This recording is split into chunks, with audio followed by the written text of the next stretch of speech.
On en est donc à la déclinaison opérationnelle du CPER et aux conventions d'ambition territoriale État-région pour seulement 5 des départements. Je crois que les Alpes-Maritimes ne sont pas encore conventionnés. Et nous en parlerons plus précisément quand ça arrivera au vote de l'Assemblée. Et tout ceci doit s'articuler avec les dispositifs européens, nationaux, vos propres dispositifs, nos communes d'abord et nos territoires d'abord, dont les noms évoquent un plan com évident, mais après tout, Hermès, le dieu des communications, qui semble vous inspirer assez souvent, est également le dieu de la ruse. Vous avez dû vous plier à une évaluation de l'impact environnemental, avec 0 participation du public, comme ça a d'ailleurs été relevé par le président du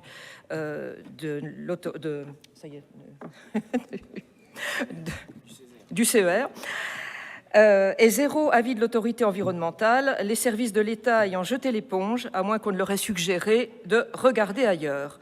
La messe est dite, on devra donc se contenter d'un autosatisfecit.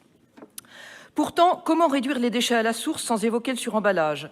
Comment réduire l'artificialisation des sols en finançant des projets extensifs comme Technovar, Nicopolis, à Brignoles, Europarc à Bolène, des constructions de nouveaux lieux culturels, voire leur extension comme à Istres?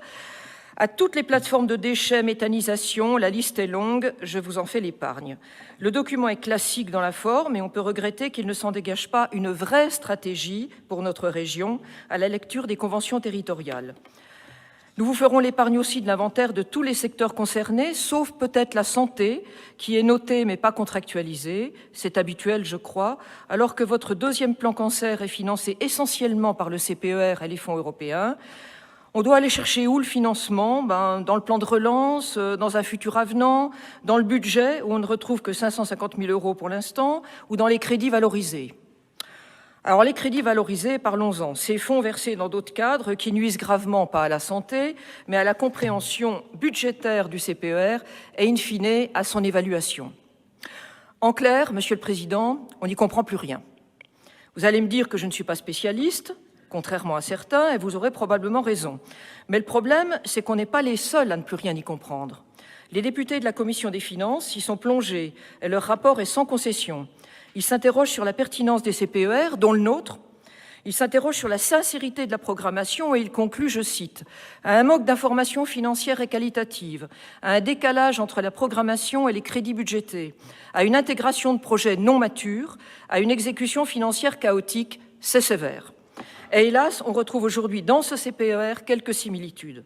Si je prends par exemple le volet développement économique, un parent pauvre avec 85 millions sur 5 milliards de plans, dont 10 seulement contractualisés, le manque d'information est réel.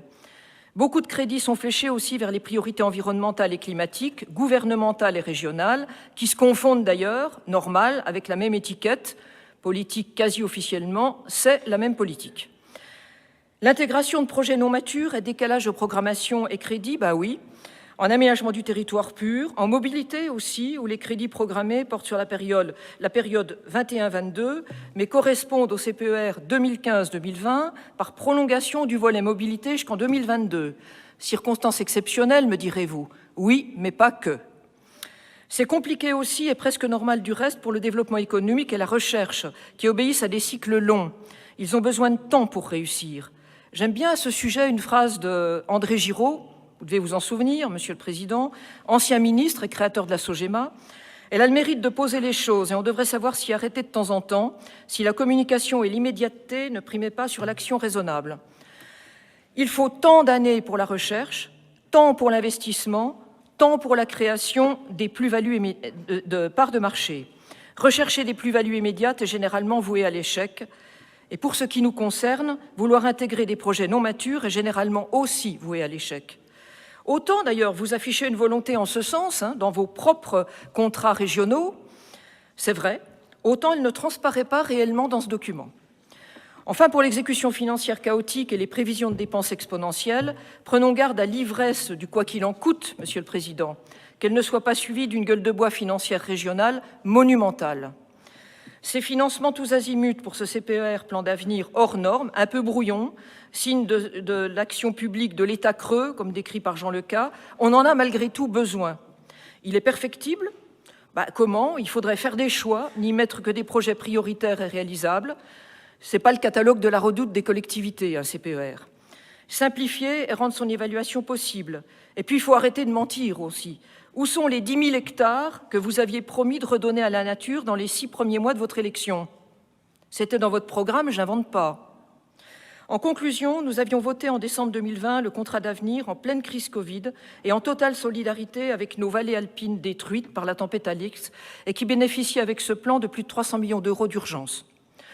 Nous nous devions aussi d'accompagner les collectivités et tous les habitants de notre région qui avaient subi de plein fouet cette crise sanitaire interminable et sa gestion chaotique. Y a-t-il une erreur qu'ils n'ont pas faite? C'était notre devoir et nous avons agi en responsabilité.